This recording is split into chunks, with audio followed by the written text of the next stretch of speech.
मेरे साथ एक बार जोर से हाथ उठा के बोलेंगे।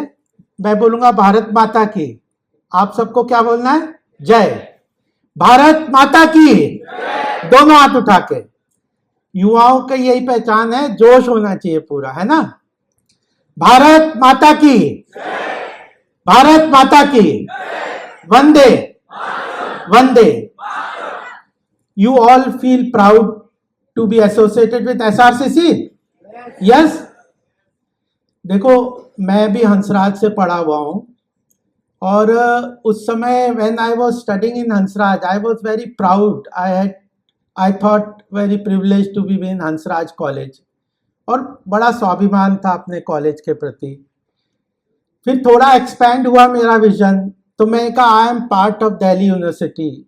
I felt proud about the Delhi university.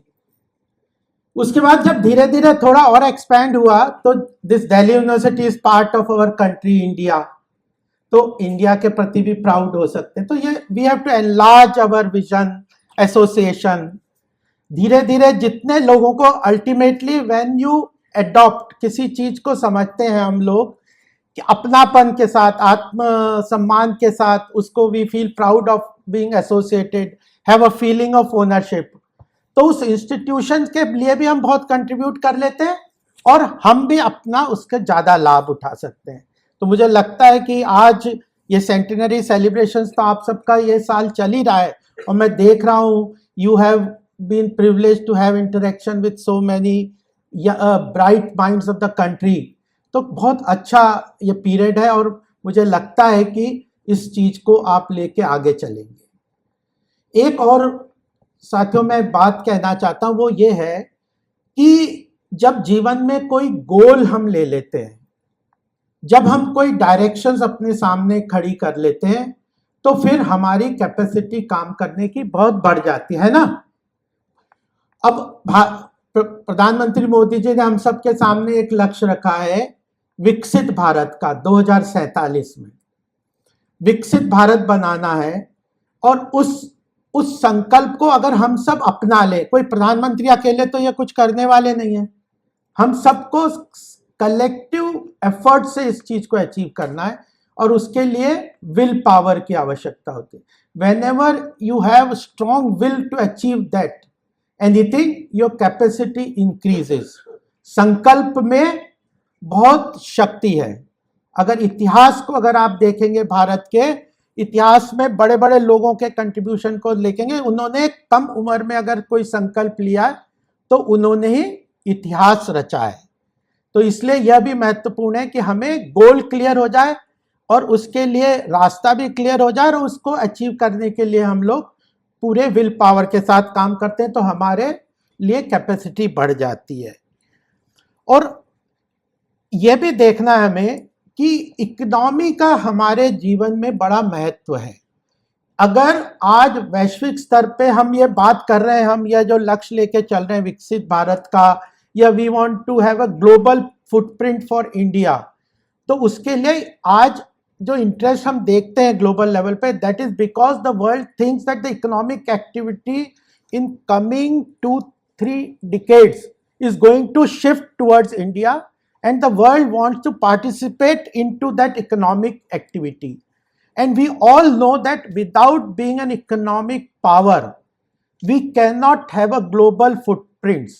So we have to become an economic power first. Then only we can have attain anything at a global level, any leadership. और जब इकोनॉमिक एक्टिविटी, इकोनॉमिक पावर बनने का जब हम सोचते हैं तो उसके लिए कुछ कैटलिस्ट चाहिए होते हैं।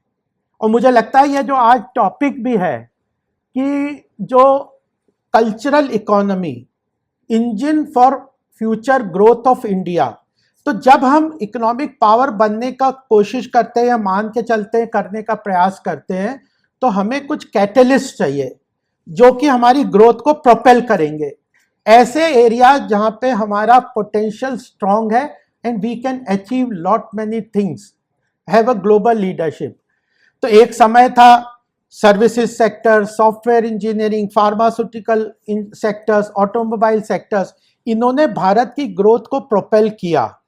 अभी हमें लगता है करंट लेवल पे कि इंडिया का जो सिविलाइजेशनल वेल्थ है, जो कल्चरल कंटेंट है, उसका इमेंस पोटेंशियल है, और उसको हम इकोनॉमिक के साथ कनेक्ट करेंगे तो हमारी एक अच्छा एक ग्रोथ प्रोपेलर हमारे लिए मिलेगा। हमारा जो सिविलाइजेशनल वेल्थ है उसको हम पूरी तरह अनलीश भी कर सकते हैं, और हमारी इकोनॉमिक एक्टिविटी में हम उस पोटेंशियल को अनलीश करके स्ट्रॉन्ग कैटलिस्ट के रूप में इस बात को हम लेके चलते हैं। और जब हम इस बात अगर एरियाज को आइडेंटिफाई करते हैं, आज के समय में हम लोग देखते हैं कि 2014 से एक पूरा डिस्पेंसेशन हमारे सामने हुआ, उसमें अगर सरकार का फोकस किन एरियाज में है, where there is a strong potential for India to grow, where lot of investment is coming, if we align our career and activity to that area, हम अपने लिए भी बहुत अच्छा अचीवमेंट करेंगे और अपने कंट्री के लिए भी बहुत कुछ कंट्रीब्यूट कर सकते हैं। तो cultural economy is that area where huge investment is coming in India. At the same time government is also focusing its through budget, its funding, its activity, support, infrastructure etcetera, जिससे कि हमारी cultural economy should propel our growth in future. It becomes the catalyst for our country's growth. अब जब cultural economy पे हम देखते हैं तो there are two types of cultural economic activities that are important, और आप सबको पता होगा, ज़्यादा लंबा मैं इस पे नहीं बोलूँगा। One area is traditional areas, like हम देखते हैं कि कुछ हमने, अगर मैंने देखा कैसे, जैसे इन्होंने क्वेश्चन पूछा कि how you came to this subject, 2019 में आप सबने सुना होगा कुंभ मेला ऑर्गेनाइज हुआ था उत्तर प्रदेश में, इलाहाबाद में। हर 12 साल में होता है, 6 साल में होता है, 3 साल में अलग अलग जगह पे होता है। In that year 2019 UP government spent 4,200 crores in organizing that Kumbh Mela. A CII report that year came out after the Kumbh that it has generated an economic activity of more than 2.25 lakh crores. तो government and it also brought revenue to the government. ऐसे ही अभी अयोध्या को आपने देखा होगा किस तरह अयोध्या का रिवाइवल हुआ है, राम मंदिर वगैरह को बिल्ड करके पूरी एक्टिविटीज को। और उसमें अभी IIM लखनऊ ने एक रिपोर्ट निकाली है जिसके अंदर उसने यह बताया है कि because of the Ayodhya development, tremendous economic development has taken place and it is also catalyzing lot many sectors for development. Restaurants वहाँ पे 200 थे, 2000 हो गए। जो ई रिक्शा, 500 ई रिक्शा चलते थे और जो 17,000 ई रिक्शा चलने लग गए। होम स्टे, 0 होम स्टे था अयोध्या में, वो 1136 होम स्टे हो गए। ज्वेलरी शॉप 3 थी, 20 हो गई। क्लोथिंग शॉप्स 150 थे, 500 हो गए। ऐसे डिफरेंट इकोनॉमिक एक्टिविटीज को, जो कि उसमें एवरेज टूरिज्म, जो टूरिस्ट फुटफॉल था अयोध्या में वो 1.7 लाख था एवरेज। वो लास्ट ईयर 11 करोड़ लोग वहां पे आए और it is expected to stabilise at 4 to 5 crore annually.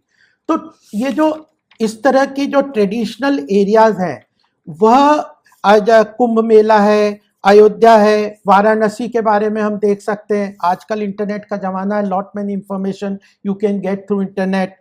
Tourism के अंतर्गत सरकार का बहुत बजट है कि culture is quite very closely related to the tourism activity. Budget में 20 new heritage sites are being identified and developed, उसका इंफ्रास्ट्रक्चर क्रिएट किया जाएगा।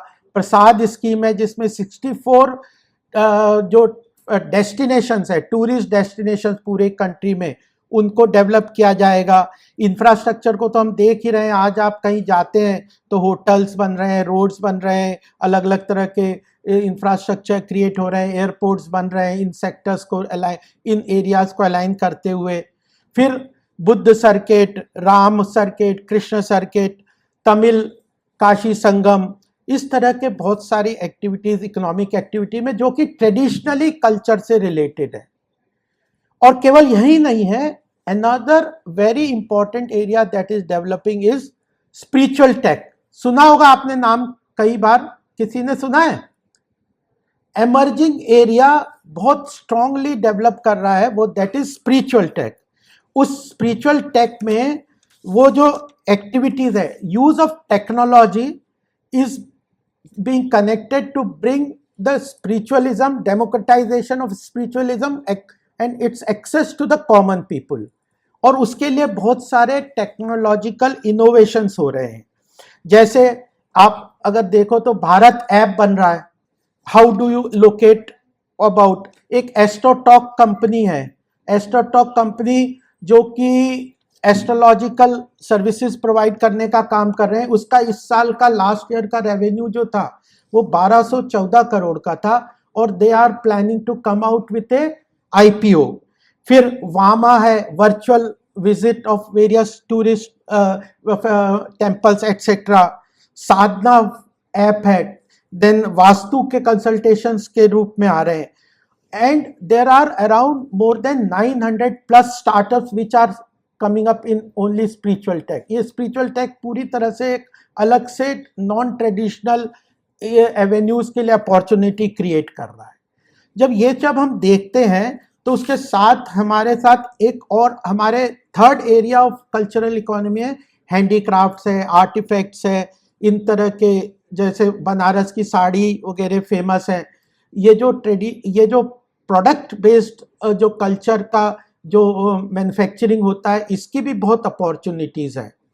और इसकी अपॉर्चुनिटी में एक और एरिया आने वाले समय में हमारे सामने निकल के आता है, वह है जो ऑटोमेशन पैराडॉक्स. ये भी मैं कुछ कॉन्सेप्ट थोड़े आपके सामने बताता हूँ जो कि अपॉर्चुनिटीज़ भी क्रिएट करते हैं, चैलेंजेस भी क्रिएट करते हैं. अगर ऑटोमेशन पैराडॉक्स अगर आप देखें, एआई का ज़माना है, बहुत सारे प्रोडक्ट को परफेक्ट रूप में एआई डेवलप कर देता है और ऑटोमेशन से उसके प्रोडक्ट तुरंत हजारों प्रोडक्ट कुछ छोटे समय में बन जाते हैं. But they all product are unique. But if you look into artefact, अभी मैम ने हमें दिखाया अपने कमरे में किस तरह से यहाँ पे विरासत वाले अलग अलग प्रोडक्ट्स को डेवलप कर रहे हैं. तो जब ये हैंडीक्राफ्ट्स, हैंडलूम्स, ये जो इस तरह के जो आर्टिफैक्ट्स वगैरह बनते हैं, तो every product has a story to tell. तो जो यूनिकनेस से एक तरीके से लिथार्जी आ जाती है, जो डलनेस जीवन में आ जाती है, when there are imperfection in some products, तो उसका बहुत वैल्यू हमारे जीवन में बढ़ जाती है.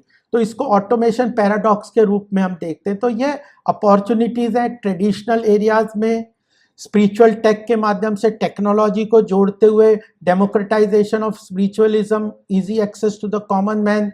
देन जो जीवन में एक तरीके का डलनेस, यूनिकनेस के कारण जो एक तरीके से का जो लिथार्जी आ जाती है, उसको चेंज करने के लिए हैंडीक्राफ्ट वगैरह की वैल्यू ग्लोबल लेवल पे पड़ती है. आपने सुना भी होगा कि अभी कोल्हापुरी चप्पल जो यहाँ पे 800 रुपये में बिकती मिल जाती है आराम से, प्रादा ने वो they are selling for 84,000 rupees a pair. तो ये जो आप इस सारे हैंडीक्राफ्ट्स को what they need monetisation, valuation, they need skilling, financial instruments. ये सब रिमोट एरियाज में जब हम जाते हैं, हैंडीक्राफ्ट्स विलेज, रूरल एरियाज में, तो वो लोग कहते हैं कि we don't have market access. तो government is creating e commerce facilities. आज प्रादा क्यों इतनी हाई वैल्यू ले पाता है? Just it has outlets at different places in the world. अगर एक रिमोट एरिया में बैठा हुआ ई कॉमर्स के through, if he a person can supply his products to the global level, he gets the true big value for them. तो इस तरह के जो वैल्यूएशन के इश्यूज हैं, जो मोनेटाइजेशन के इश्यूज हैं, जो उनके इस जो स्किलिंग के इश्यूज हैं, फाइनेंशियल इंस्ट्रूमेंट्स के भी हैं, financial instruments, how do they finance there activities. तो ये सारी चीज़ें भी मुझे लगता है कि बहुत अपॉर्चुनिटी क्रिएट करती है. जब अपॉर्चुनिटी होती है हमारे जीवन में तो चैलेंजेस भी आते हैं, चुनौतियां भी आती हैं. तो कल्चरल इकोनॉमी में भी कई तरह के चैलेंजेस आते हैं हमारे सामने. अगर हम देखें, हमने एक बात तो की कि स्पिरिचुअल टेक से डेमोक्रेटाइजेशन तो हो जाता है, लेकिन कई लोग कहते हैं कि it also creates certain commodification, commercialisation of these products, और उसका कमोडिफिकेशन जब स्पिरिचुअलिज्म को या आर्टिफैक्ट इनको सब कर देते हैं तो फिर उसका एक चुनौती भी है, उसको कैसे मीट आउट करें कि इस चैलेंज में जो नेगेटिविटी आती है उसको कैसे देखें। तो इसके बारे में भी कई चीज़ों के लिए हमें देखना है। तो ये these reconciling the commodification and reconciling the democratization of the product is also important area where lot of work in research development, creativity, innovation can take place. creative challenges को भी हमें देखना है। इन चीज़ों को हम देखते हैं तो मुझे लगता है कि ultimately it is this field, cultural economy has immense potential. There are various areas to work. There are various potential for India to grow in this area. Huge investment is coming from the government side. Focus area भी भारत का है।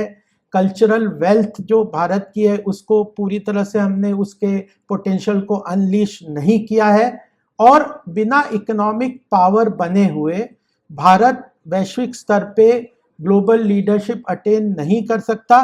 उसके लिए economic power बनना ज़रूरी है, और उसके लिए हमें कुछ कैटलिस्ट के रूप में, ग्रोथ प्रोपेलर के रूप में चाहिए, तो कल्चरल इकोनॉमी वह चीज़ दे सकती है।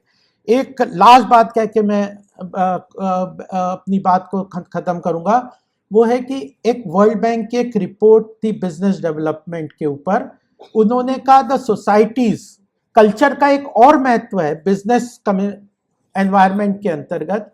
अगर जो कल्चर, हाई ट्रस्ट सोसाइटीज़ हैं, अगर societies which have high values in their day to day life, they follow ethics, वहाँ पे cost of transaction is lower, and even they attract higher FDI because contract enforcement is easier.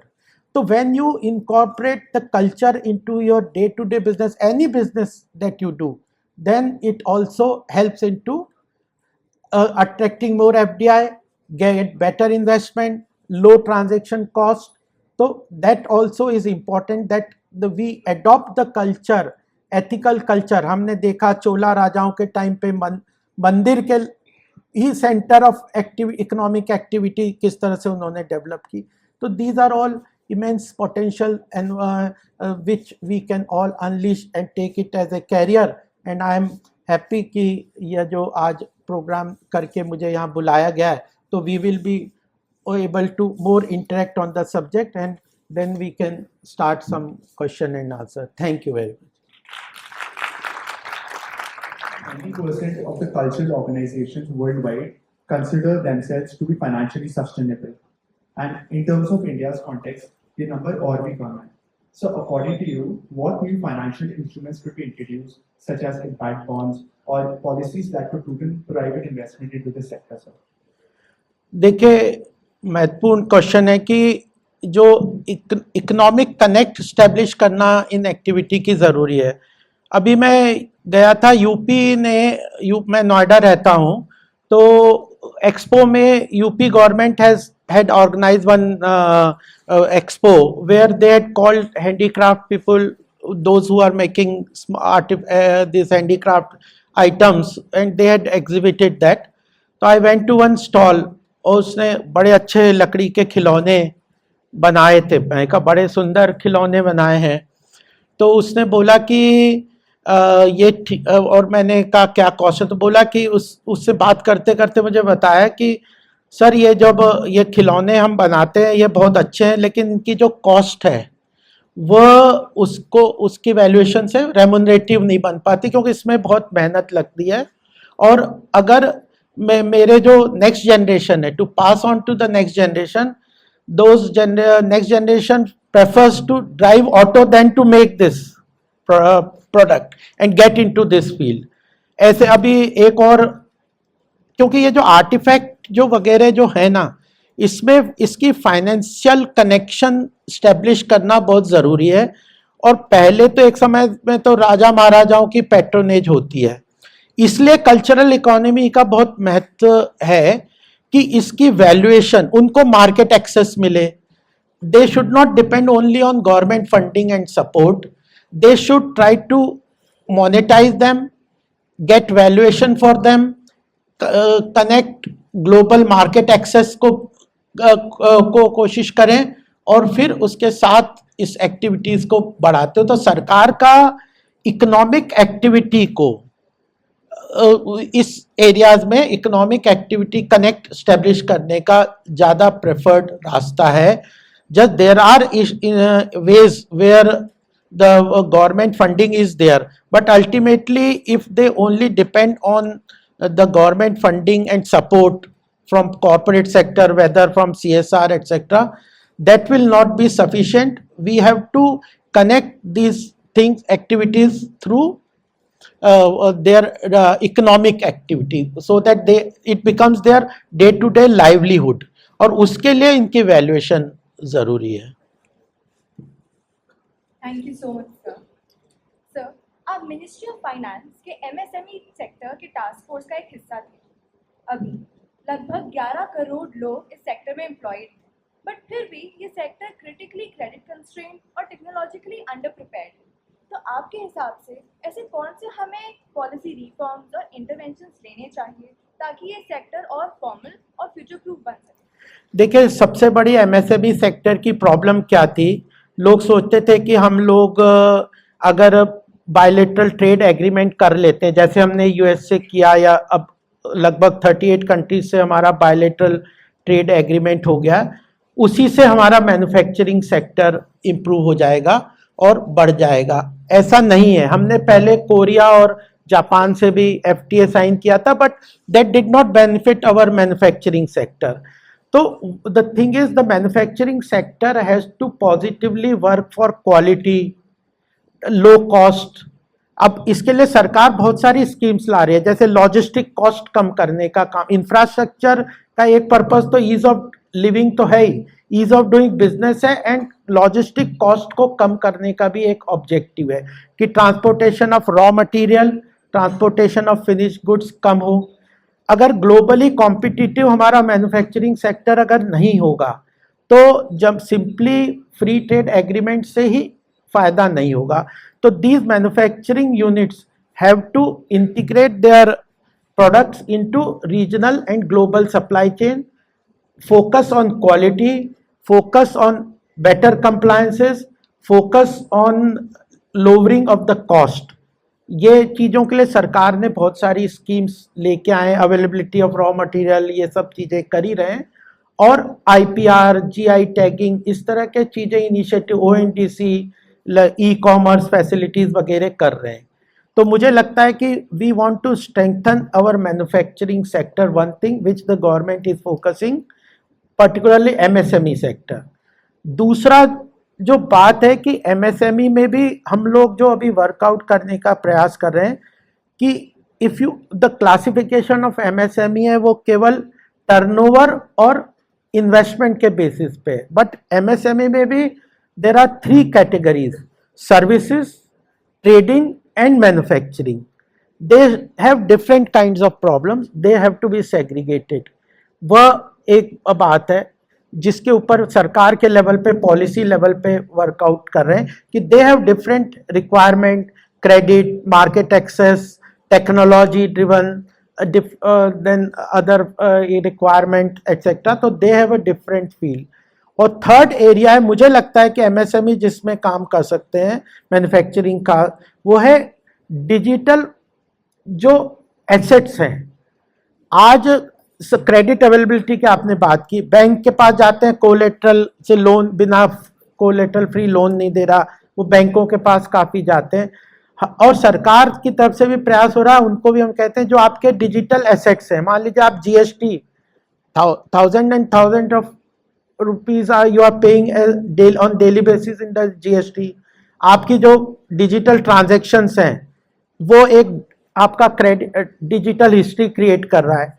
Government is pushing, we are pushing the banks to use these digital assets as a credit history for the institution. तो 3 level पे चीज़ें, इनकी cost lower करना, compliance cost कम करना, इनको regional and global supply chain के साथ जोड़ना, उनके रॉ मटेरियल की अवेलेबिलिटी। अभी आप ये देखो कि इस बार बजट में सनराइज सेक्टर्स में बहुत सारे इनिशिएटिव सरकार ने लिए हैं जो कि पर्टिकुलरली क्रिटिकल मिनरल्स की अवेलेबिलिटी, रेयर अर्थ मिनरल की अवेलेबिलिटी और इनपुट जो इनपुट प्रोडक्ट्स हैं उनकी ड्यूटीज को रिड्यूस करने का काम किया है। अभी कस्टम्स में बहुत रिफॉर्म्स और लोअर करने का काम कर रहे हैं। Thank you, sir, for sharing your valuable insights. Sir, you have served as an advisor to the Ministry of Water Resources. Now, water governance एक ऐसा एरिया है जिसमें काफी प्रॉब्लम्स एक्सिस्ट करती हैं. For example, state conflicts हैं. Then public health is a major factor that comes into play. So, ऐसी कौन सी unexpected complexity थी जो आपने फेस करी अपने टेन्योर में, और how did it change your understanding water restoration के बारे में? देखिए, पानी का हमारे जीवन में बड़ा महत्व है और पानी के क्षेत्र में हम लोग काफ़ी काम भी कर रहे हैं। When we were working in 2011-12 में this water policy, national water policy सरकार लेके आई थी। अगर हम देखें कि वाटर की, ड्रिंकिंग वाटर की अवेलेबिलिटी सबके लिए बहुत ज़रूरी है और कॉन्स्टिट्यूशनली ये रिस्पॉन्सिबिलिटी है गवर्नमेंट्स के कि पीने का पानी हर व्यक्ति को मिलना चाहिए।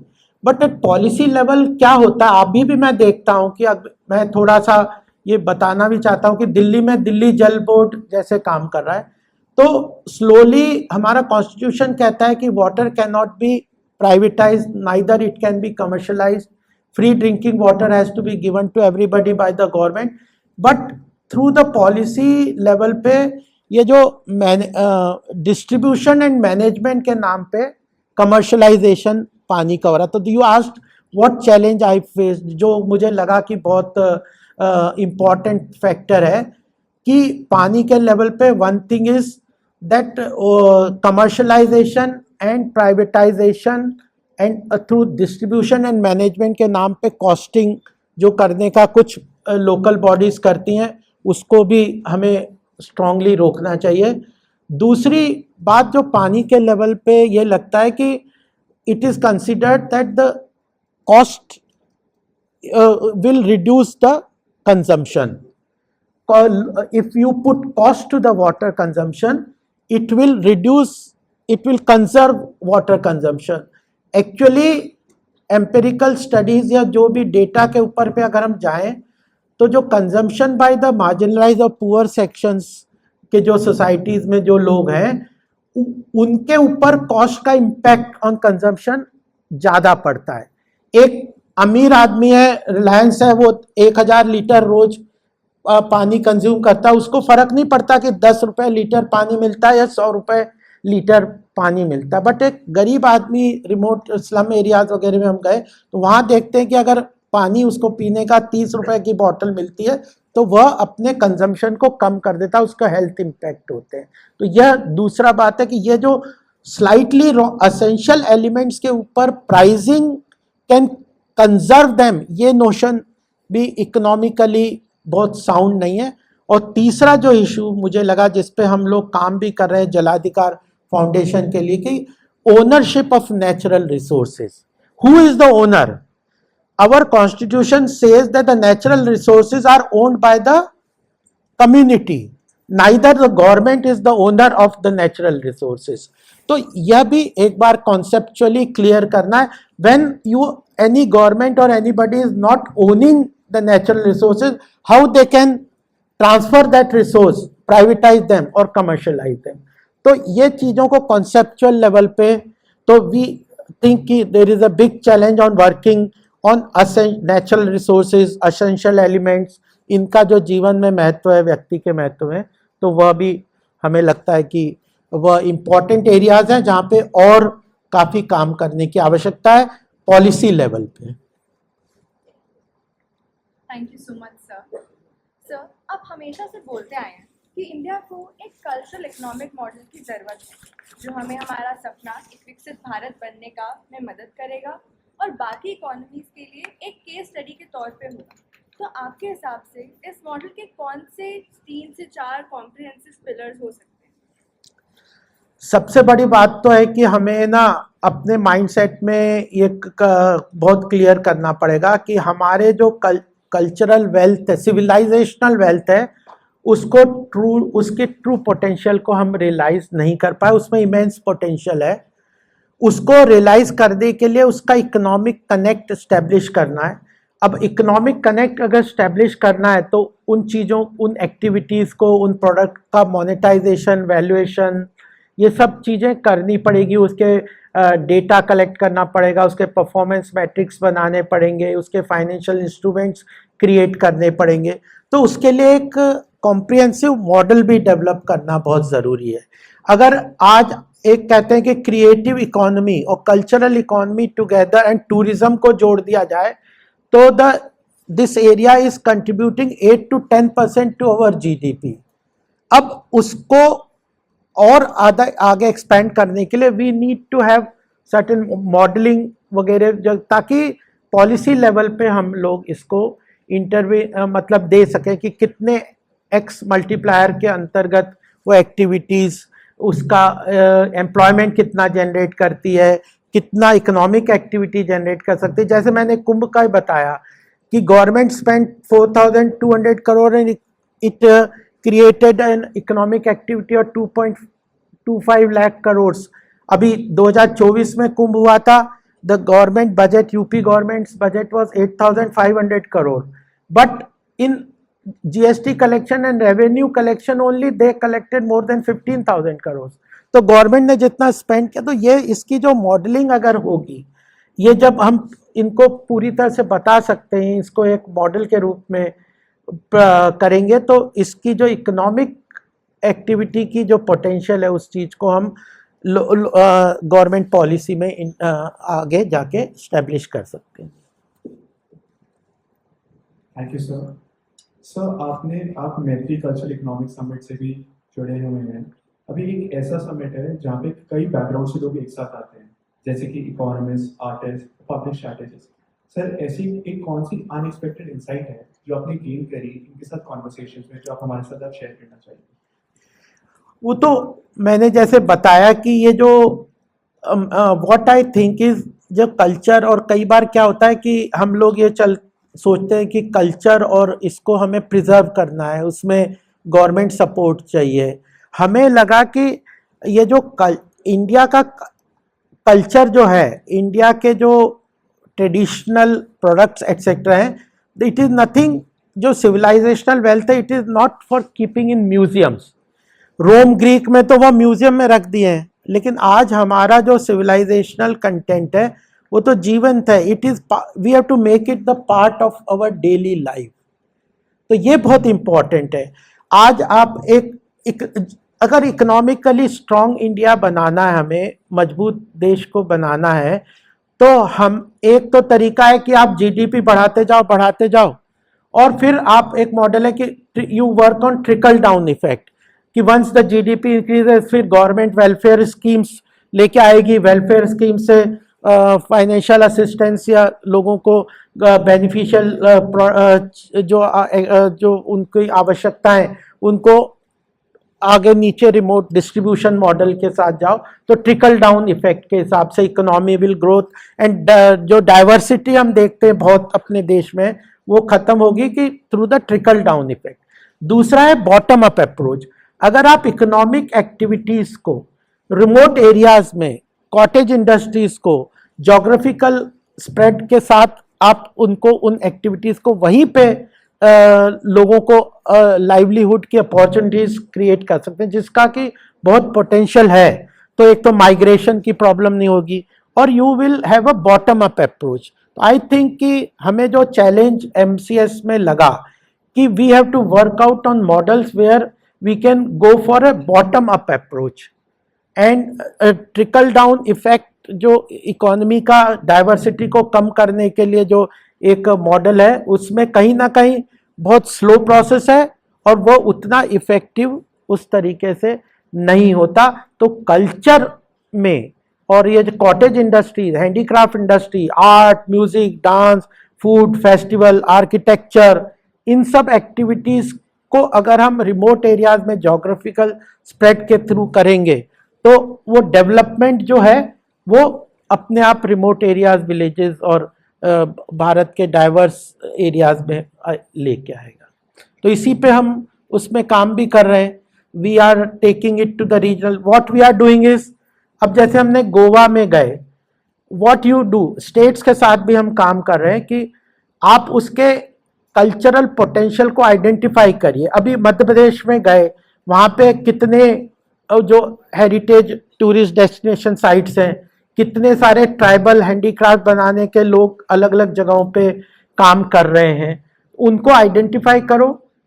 Their potential for cultural content के लिए उन पोटेंशियल एरियाज को आइडेंटिफाई करके उनको फिर उन गैप को एनालिसिस करो. How the government policy will fill those gap, और वो इकोनॉमिक एक्टिविटीज को बढ़ा दे. तो ये अपॉर्चुनिटीज भी है. यहाँ पे भी कई इंटर्न के थ्रू भी लोग काम करना चाहेंगे, हम लोग भी करते हैं कि स्टेट्स के लेवल पे इन एक्टिविटीज को, इन चीज़ों एरियाज को, पोटेंशियल को आइडेंटिफाई करके उन गैप्स को फिल करने के लिए गवर्नमेंट पॉलिसी इंटरवेंशन किस तरह कर सकती है वो काम करें. Thank you so much, sir.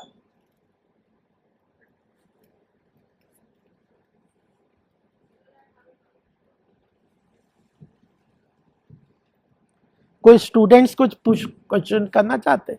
हाँ, you have time, how much time? Right. So actually, we are short on time. अच्छा. Right. So we won't be entertaining any questions as of now. So right, if you want, you can take one question. नहीं, ऐसा कर सकते हो, 2-3 एक साथ बोल दो, मैं वाइंड अप कर दूंगा. हाँ, बोल दो. 3 लोग हैं ना, एक बार माइक दे दो. You can speak your questions.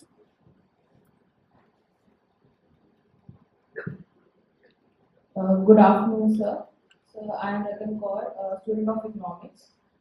Sir, my query was कि sir आजकल हम न्यूज़ में एक पिछले हफ्ते से बहुत सारी हेडलाइंस देख रहे हैं. The trending topic is कि LPG गैस सिलेंडर्स के प्राइसेस बहुत ज़्यादा बढ़ रहे हैं because of the shortage due to the war.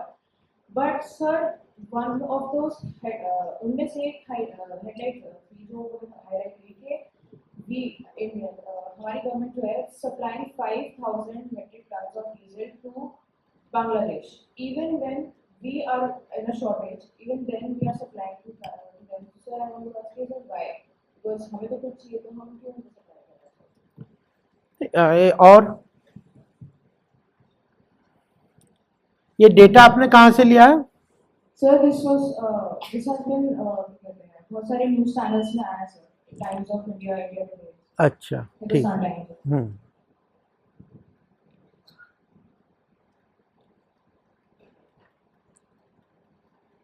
Sir नमस्ते, मैं Kartiki Diwakar, Delhi school of journalism से. सर हमारे देश की इकोनॉमी में मतलब एज अ जेनजी सर यही पूछना चाहता हूँ आपसे कि हम कंट्रीब्यूट कैसे कर सकते हैं.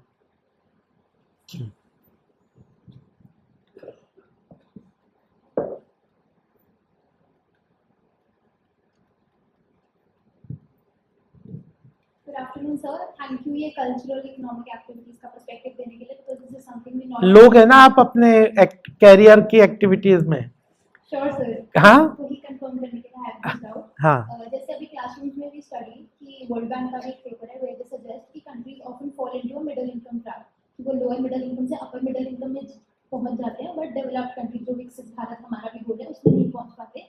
which is जिसका रीजन है कि हम ग्लोबल वैल्यू चेन्स के हायर वैल्यू नोड्स में नहीं टारगेट कर पाते. तो एज यू सजेस्टेड कि हम कल्चरल इकोनॉमिक एक्टिविटीज की तरफ हमें ध्यान देना चाहिए. How do you relate that to connecting India as a nation to higher nodes of global value chains? Yes.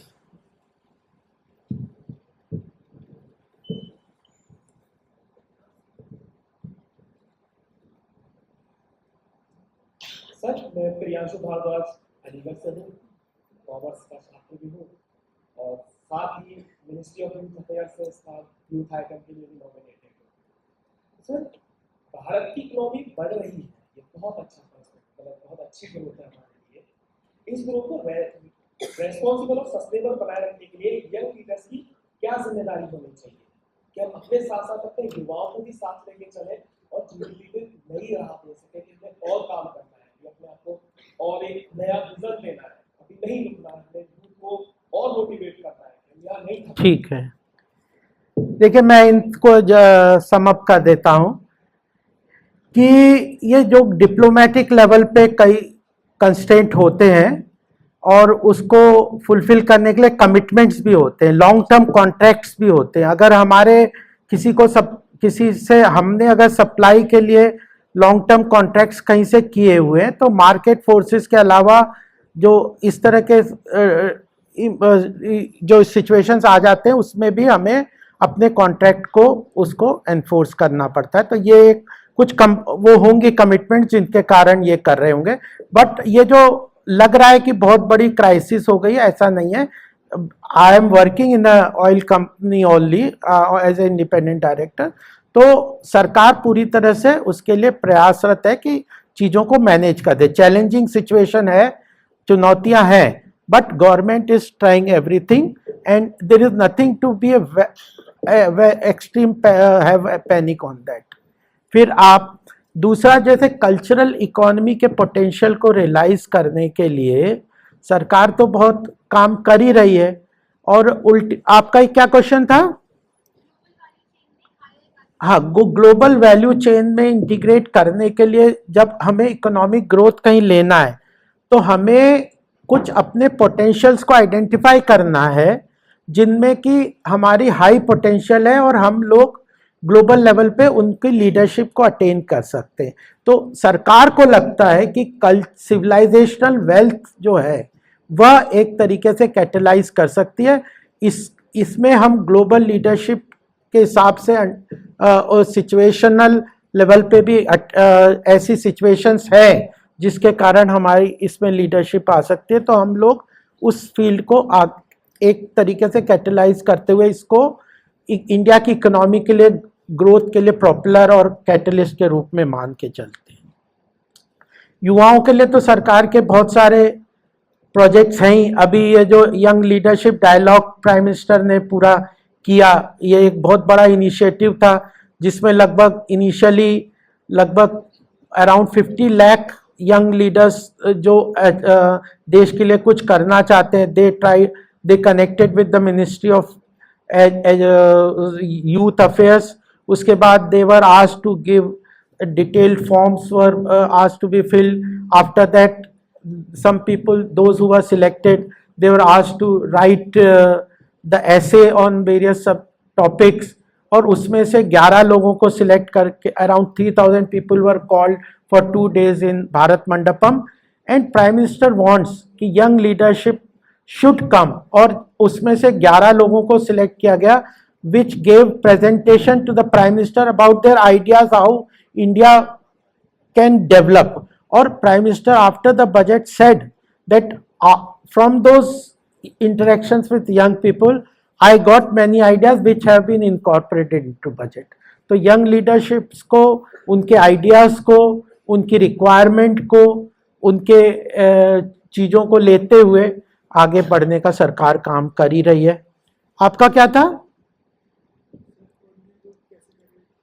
Contribute तो यही है ना कि जो जहां पे सरकार का फोकस है, जिन एरियाज में जहां पोटेंशियल है, उस एरियाज में कैरियर को हम आइडेंटिफाई करें।